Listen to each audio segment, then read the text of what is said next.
반갑습니다. 오늘은 예수 그리스도의 세례 사건에 대해서 함께 좀 생각해보는 시간을 갖도록 하겠습니다. 본래 주연절은 4세기 전까지만 하더라도 예수 그리스도의 세례를 기념하는 날이었습니다. 왜냐하면 우리가 기다리던 메시아의 오심은 예수님이 태어나신 날, 마리아의 태에서 나신 날도 메시아의 오심이지만 그 주님이 이 땅에 오신 이유는 십자가를 지시기 위해서 오신 거잖아요. 근데 그 공생의 시작을 알리는 게 예수 그리스도의 세례 사건이기 때문에 공생애로 자신을 드러낸 날, 그 날이 사실은 주연절의 의미라고 할 수 있습니다. 마태복음 3장 13절에서 17절 말씀인데, 이 본문에 보면은 예수 그리스도가 요한에게 세례를 받으러 오니까 요한이 내가 당신에게 세례를 받아야 할 터인데 당신이 내게로 오십니까? 그렇게 반문을 합니다. 지난 시간에 알아본 것처럼 요한은 메시아의 길을 예비하기 위하여, 메시아의 길을 준비하기 위해서 하나님께서 이 땅에 보내신 광야에 외치는 자의 소리라고 우리가 함께 배웠습니다. 요한이 대단한 것은 그 메시아를 알아본 거죠. 심지어 성경에 보면은 요한이 어머니의 태 속에 있을 때 이미 마리아의 태 속에 있는 예수 그리스도를 알아보고 기뻐했다는 내용이 나오는데 대단한 거죠. 태에서부터 알아봤으니까. 그런데 그 이후에 성인이 되었을 때도 당시에 세례 요한은 군중에 절대적인 지지를 받고 있던 지도자의 신분이었죠. 반면에 예수 그리스도는 아무것도 아닌 그냥 무명의 신분이었습니다. 그런데 그분을 보자마자 메시아인 걸 알아봤죠. 그리고 내가 당신에게 세례를 받아야 할 터인데 당신이 나에게 세례를 받습니까? 그런 모습을 보인 겁니다. 도스토옙스키의 까라마조프가의 형제들이라는 책에 보면은 그 까라마조프가의 차남 이반 까라마조프가 나옵니다. 회의주의자죠. 이반이 자기 동생인 당시 신부 알렉세이에게 자기가 쓴 서사시라고 하면서 대신문관이라는 제목의 서사시를 말해줍니다. 그 서사시의 내용은 16세기 스페인 세비야를 배경으로 하고 있는데 종교재판 때문에 화영장의 불이 꺼지지 않는 그런 시대입니다. 근데 그 현장에 예수 그리스도가 오신 거죠. 그런데 그때 그 세비야에 있던 대신문관들, 그러니까 대제사장들 같은 사람들이죠. 그런 사람들은 그분이 바로 메시아라는 것을 알고 있었습니다. 그럼에도 불구하고 어떻게 했습니까? 다 감옥에 가두고 다시는 나타나지 마라 하면서 내쫓죠. 물론 이게 소설이기 때문에 이럴까, 소설이기 때문에 과장된 것까 저는 아니라고 생각합니다. 이 내용이 사실은 어떻게 보면 우리의 현재의 교회 모습과 더 비슷하죠.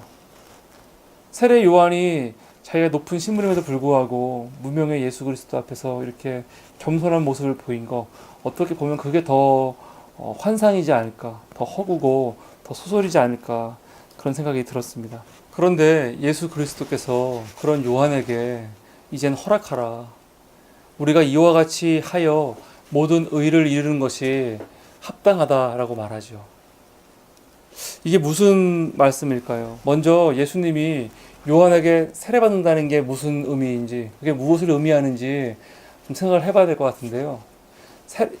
성경에서 요한이 세례를 베풀었을 때 그 세례는 어떤 세례였냐면 회개를 촉구하고 죄를 용서하는 세례였습니다. 그래서 마태복음 3장 2절에 보면은 요한의 메시지가 회개하라, 천국이 가까이 왔다 였죠.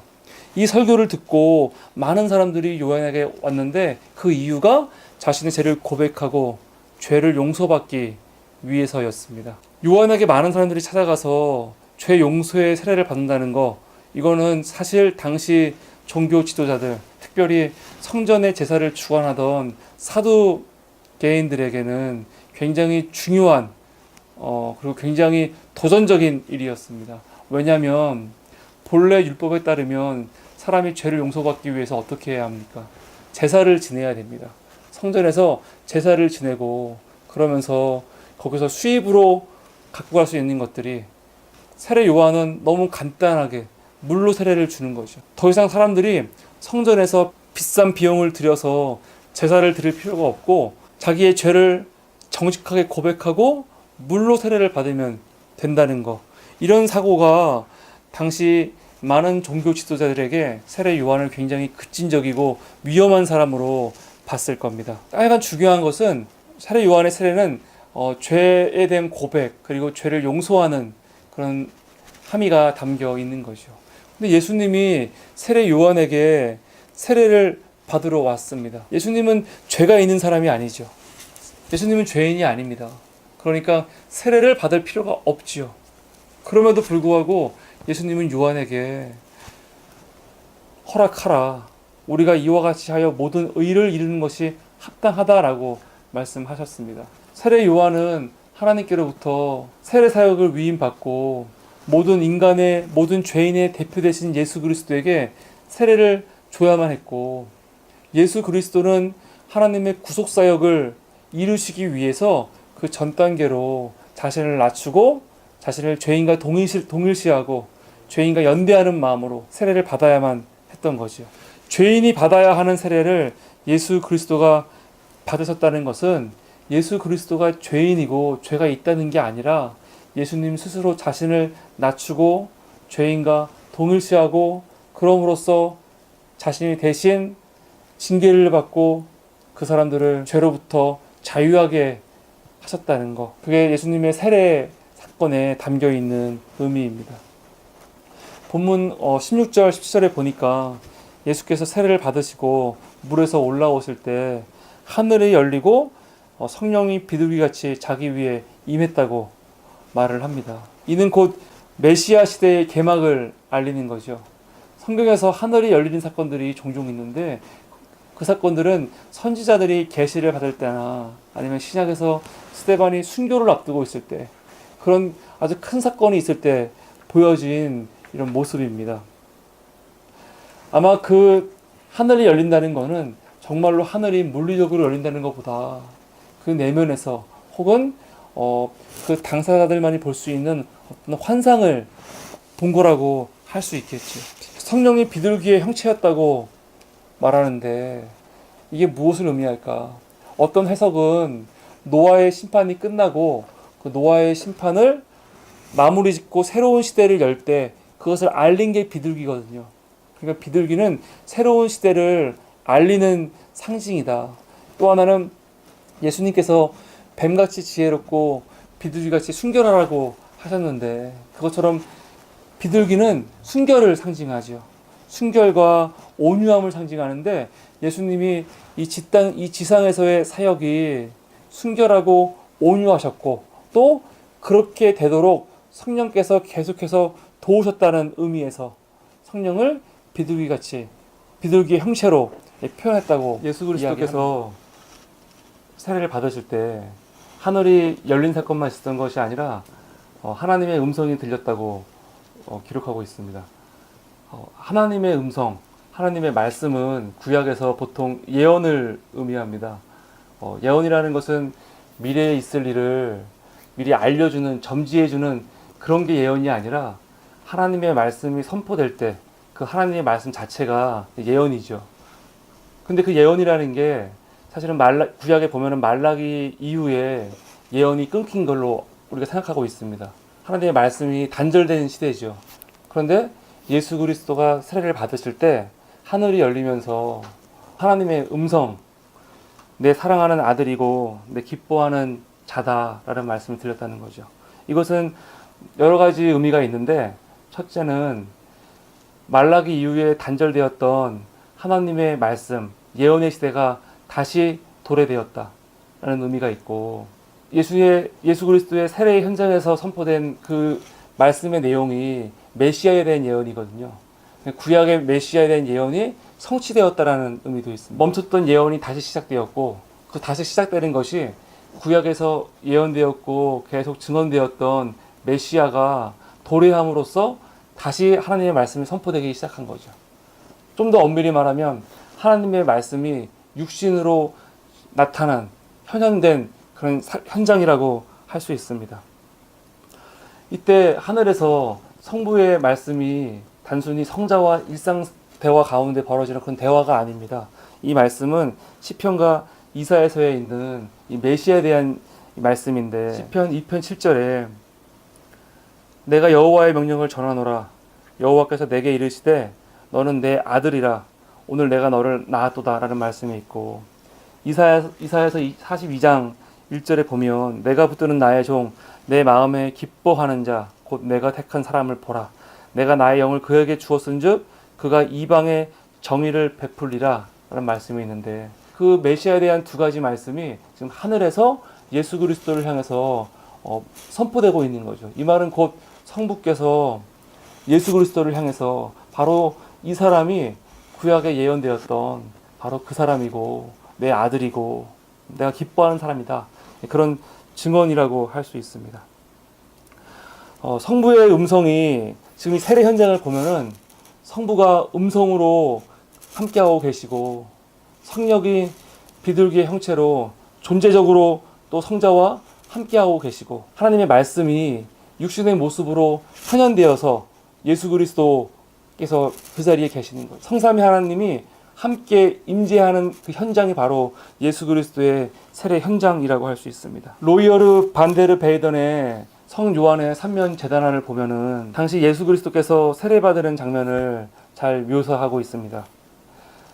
지금 예수님 옆에 천사가 시중을 들고 있고, 보통 예수 그리스도의 그 세례 수세 그림을 보면은 대부분 예수 그리스도의 그 옷을 천사들이 받들고 있고 천사들이 시중 들고 있는 것들을 볼 수 있습니다. 근데 여기서 신체 비율을 보면은 예수 그리스도의 머리와 몸 구조가 굉장히 나중에 이 뒤에서 볼 피에로 델라 프란체스카의 그림과 굉장히 비교가 되는데, 인체 구조가 좀 안 맞지요. 그래서 얼굴이 좀 크고 몸이 굉장히 왜소한 모습입니다. 네덜란드 화가들은 이탈리아 화가들에 비해서 신체 구조, 그러니까 인체의 이상화에 대해서 크게 신경을 쓰지 않았습니다. 로마나 피렌체 같은 이탈리아 화가들은 사람의 인체 구조를 굉장히 중요시 여겼고, 사람을 그리더라도 아주 이상화된 모습으로 그렸거든요. 예수님의 모습이 팔등신으로 된 완벽한 아주 이상화된 모습이지만, 이런 네덜란드라든가 아니면 북유럽 화가들은 그런 인체의 이상화보다는 실제 사실감, 현장감을 더 중요시 여겼다는 것을 알 수 있습니다. 요한이 세례를 주고 있고 지금 성부께서 말씀을 하고 있는 게 지금 그림으로 표현하고 있는 거죠. 그리고 성령이 비둘기같이 임하고 있는 모습이 로이에르 판데르 베이던의 그림에서 지금 나타나고 있습니다. 반면에 피에로 델라 프란체스카의 그림을 보면은 이 예수 그리스도의 모습이 마치 그리스 동상과 같은 그런 느낌이 좀 있습니다. 그러니까 신체 구조도 굉장히 완벽하고 몸도 되게 건장하시죠. 딱 보니까 이탈리아 화가의 고향인 보르고 산세폴크 그 부근에서 지금 요한이 예수님께 세례 주는 장면인데, 아주 전형적인 토스카나 지방의 풍경이라고 할 수 있습니다. 지금 그리스도께서 요단강 강둑에 서서 손을 모으고 계시고, 이 프란체스카는 어디에도 속하지 않았던 굉장히 자유로웠던 그런 화가인데, 그러다 보니까 이 사람의 그림은 굉장히 빛의 묘사라든가 아니면 인물의 배치 같은 게 굉장히 자유롭습니다. 그래서 예수님과 세례 요한이 중간에 있고 천사와 그 뒤에 또 세례를 기다리는 사람의 모습, 또 그 뒤로 바리새인과 사두개인의 모습들이 굉장히 구조가 자유롭게 구성이 되어 있는 것을 알 수 있죠. 이 그림은 본래 그 제단화로 그린 그림입니다.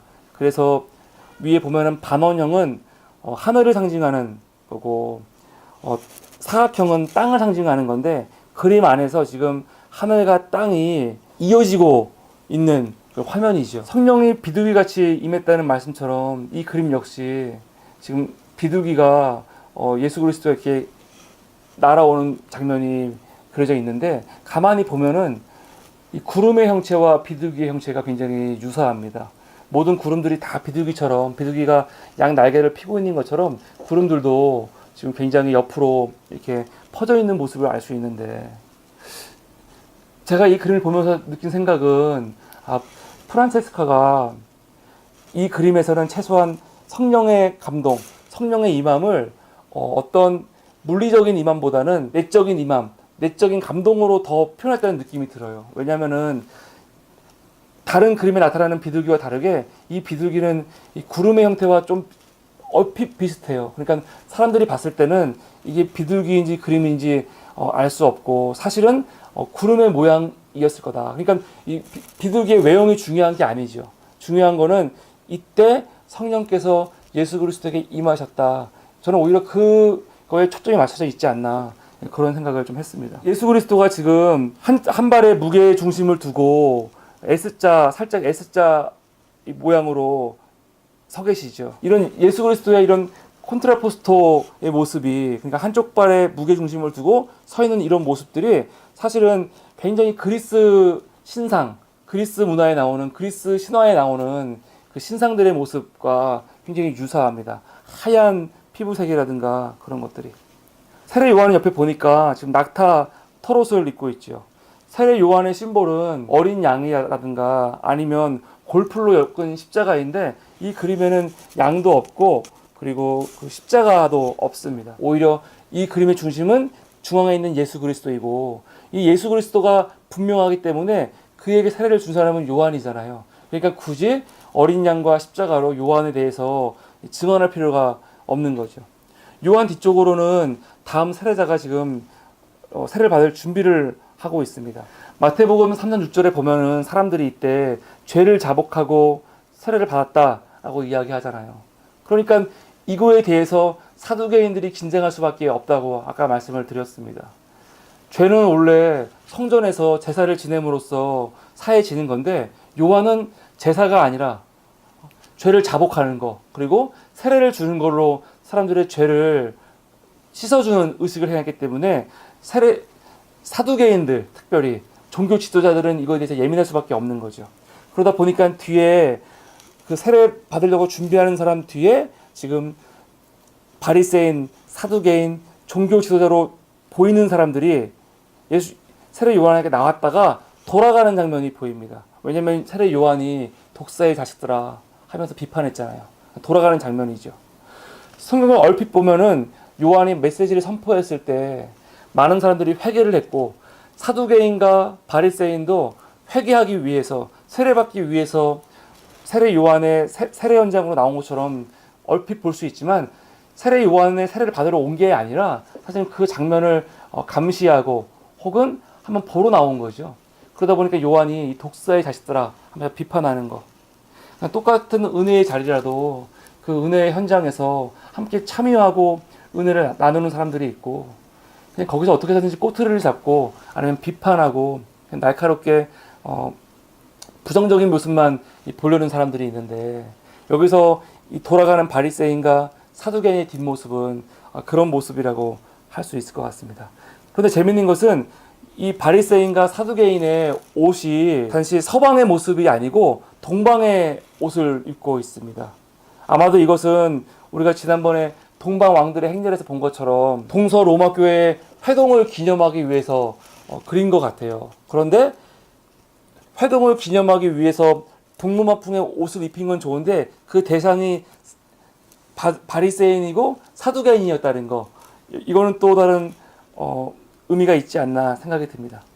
여기에서 역시 세 명의 천사들이 예수 그리스도의 옷을 받들고 있다는 걸 알 수 있고 세례 요한과 예수 그리스도 천사들의 발 밑에 보니까 어린 식물들이 지금 자라나는 모습이 보이죠. 그러니까 세례를 통해 거듭남을 상징하는 하나의 심볼이라고 할 수 있습니다. 다음은 안드레아 델 베로키오의 그림입니다. 안드레아 델 베로키오는 레오나르도 다빈치와 보티첼리의 스승으로 알려진 사람이죠. 이 그림은 앞에 봤던 프란체스카 그림보다 훨씬 더 이후의 그림입니다. 르네상스가 막 무르익어가던 시대의 그림이기 때문에 더 사실적이고 인간의 동작이라든가 신체의 구조가 더 자연스럽게 그려질 때죠. 그러니까 이 그림에 보면은 이 베로키오가 세례 요한의 팔뚝 같은 걸 보면은 막 심줄까지도 아주 자세하게 묘사하고 있고 신체 구조도 마찬가지입니다. 그런데 아이러니하게 이 그림은 앞에 봤던 프란체스카의 그림보다 훨씬 더 중세적인 느낌이 나죠. 왜냐면은 우선 사람들의 머리에 후광이 있잖아요. 후광은 중세 그림에서 나오는 거지 르네상스 그림에서 나오는 게 아닙니다. 그런데 이 그림은 굉장히 르네상스 시대의 그림이면서 동시에 중세풍의 이런 면모를 볼 수 있는 거죠. 후광이 있고 또 성부께서 말씀하시고 성령이 내려오는 그림도 보면은 성부를 아예 그냥 손으로 비둘기를 보내는 모습으로 그리고 있습니다. 굉장히 사실적이지 않죠. 두 명의 천사가 예수 그리스도의 이 옷을 또 받들고 있는데 이 두 명의 천사는 베로키오의 제자인 다빈치와 이 보티첼리가 그렸다고 알려져 있습니다. 화면 앞쪽에 있는 그림이 다빈치가 그린 그림이고 그리고 그 뒤쪽에서 한 천사를 바라보고 있는 이 그림이 보티첼리의 그림이라고 알려져 있는데 보티첼리의 천사가 다빈치가 그린 천사를 지금 너무 감동해서 보고 있다고 하죠. 근데 이 그림을 보면 날개가 없습니다. 날개가. 천사라고 굳이 날개가 있어야 되나고? 굉장히 사실적으로 자기들의 현실에 맞게 인간적으로 그렸는데 반면에 또 후광은 있고 그런 좀 이중적인 이 모습이 있죠. 일설에 의하면 베로키오는 이때 다빈치가 그린 천사의 그림을 보고 그 이후로는 더 이상 그림을 그리지 않고 조각에만 신경을 썼다고 하는데 다음 그림은 작자 미상의 라벤나의 한 세례당 천장 중앙에 있는 이 모자이크 그림인데 예수 그리스도가 아주 세밀하게 표현된 물살에 의해서 가려져 있죠. 천으로 가는 게 아니고 지금 물이 그려져 있는 거고 그 안에 예수 그리스도가 나체로 들어가 있는 겁니다. 그리고 비둘기가 지금 수직으로 내려와 있고 한쪽에 세례 요한이 지금 예수 그리스도한테 세례를 주고 있는 장면이죠. 이 그림은 우리가 유심히 봐야 되는 게 예수 그리스도를 둘러싸고 12사도가 함께 있는 그림이 있는데 하나 특이한 거는 예수 그리스도의 또 반대쪽에 있는 이 사람의 존재입니다. 이 사람은 도대체 누굴까? 이 사람은 그리스 신화에 나오는 강의 신의 모습이죠. 예수 그리스도의 그런 성화, 모자이크 안에 지금 그리스 신화의 신화적 존재를 함께 넣어서 그린 그림입니다. 독특하죠. 근데 사실은 독특한 게 아니라 고대교회 때 양식들을 보면은 그리스 신화에 나오는 그런 신화적 상징물들이 조금씩 기독교적 상징물로 바뀌어가는 과정들이 보입니다. 남성현 교수의 고대 기독교 예술사라는 그 책을 보면은 이런 것들이 참 제가 볼 때는 재밌게 잘 표현하고 있는 것 같습니다. 한번 봐보십시오. 근데 이 그림은 아직 그리스 신화, 헬라 신화를 완전히 벗어나지 못하고 거기 그 신화적인 상징과 그 신화적인 스토리를 함께 엮어서 지금 예수 그리스도의 세례 사건을 그리고 있는 그림이죠. 이 마지막으로 볼 그림은 디르크 보우츠의 여기 하나님의 어린 양이 있다라는 그림인데 이것도 사실은 세례 장면이라고 알려져 있어요. 그런데 세례 장면인지 아니면 요한이 제자들에게 예수 그리스도의 지나가는 모습을 보면서 보라 세상 죄를 지고 가는 하나님의 어린 양이로다. 그 말씀을 하는 장면인지 잘 모르겠으나 이 장면에서는 세례 요한의 심볼인 골풀로 엮은 십자가도 마찬가지로 없고 그리고 어린 양도 없는 걸 알 수 있습니다. 더군다나 예수 그리스도의 세례를 도와줘야 되는 천사도 보이지 않고 그렇죠. 다만 누가 있냐면은 한 남자가 무릎을 꿇고 기도하는 모습으로 앉아 있는데 이 사람은 성경에 나와 있는 사람들이 아니죠. 바로 이 그림을 주문한 주문자의 모습인데 그 주문자의 어깨를 만지면서 세례 요한이 예수 그리스도를 가리키고 있습니다. 이분이 바로 하나님의 어린 양, 바로 메시아 그분이시다. 그러니까 이 주문자가 무릎을 꿇고 기도하고 있는 모습. 그러니까 당시 성화에 주문자들의 그림이 들어가는 거는 굉장히 유행이었다고 해야 될까요? 자기가 얼마나 신앙적인 사람인지를 보여주는 모습이기도 하지만 동시에 자기가 얼마나 사회적인 성공을 이루은 사람인지를 나타내는 모습이기도 하죠. 지금 이 세례 현장은 성부와 성자와 성령이 함께 있는 장면이고 예수 그리스도의 공생애가 선포되는 장면이거든요. 예수님이 이 땅에 오셔가지고 30여 년간 갈릴리의 묵수로 무명의 젊은이로 살다가 이제 진짜 이사야서에서 시편에서 예언되었던 세례 요한이 나는 메시아의 길을 준비하기 위해서 온 사람이다. 나는 너희에게 물로 세례를 주지만 그분은 너희에게 성령으로 세례를, 불로 세례를 줄 것이다 했던 그 메시아가 이제 무명의 청년에서 그 메시아로 거듭나는, 그 메시아로 공생애를 시작하는 그 사건의 현상이 바로 이 세례의 현장인데, 그 현장은 2000년 전에 있었던 아주 오래전의 전설적인 사건이 아니라 지금 우리 신앙인들, 지금 여러분들의 삶의 현장에서 일어나고 있는 현장이라는 거죠. 그 현장에 우리가 있었다. 그러니까 이런 그림들을 보면은 이 신앙의 현재화를 우리가 알 수가 있습니다. 성경에 나와 있는 모든 사건 하나하나는 우리가 마치 옛날의 전설 이야기, 옛날 이야기를 하듯이 예전에 그런 이야기가 있었어, 그렇게 끝나면 안 되고, 우리가 지금 그 현장에 들어가서 함께 동참하고 함께 그 사역을 목격하고 그리고 함께 주님의 그 사역의 은혜를 동참하는 사람들로 있는 거죠. 성찬을 할 때도 성찬을 단순히 2000년에 있었던 주님의 마지막 만찬을 상징하고 기념하는 걸로 하는 것이 아니라 우리가 그 성찬의 현장에서 주님과 함께 먹고 마시고, 동시에 앞으로 있을, 마지막 날 있을 하나님의 어린 양의 혼인잔치에 있을 성찬에 또 함께 미리 맛보는 그런 현장인데, 이 사람들은 자기들이 얼마나 성공을 거두었는지 그런 걸 드러내기 위해서 혹은 자기의 개인적인 신앙을 위해서 이렇게 그림을 그렸는지 모르겠지만, 이런 그림을 보면서 우리가 배울 수 있는 게 그런 거죠. 신앙의 현재와 복음서의 말씀들이 단순히 옛날 사건이 아니라 우리가 함께 지금도 동참하고 반복하는 사건이겠다, 그런 메시지가 이 안에 있는 것 같습니다. 오늘 우리는 예수 그리스도의 그 수세 현장 장면을 통해서 무명의 예수 그리스도가 메시아로서 공생애를 시작하는 그런 장면을 봤습니다. 오늘 여기까지 하겠습니다. 감사합니다.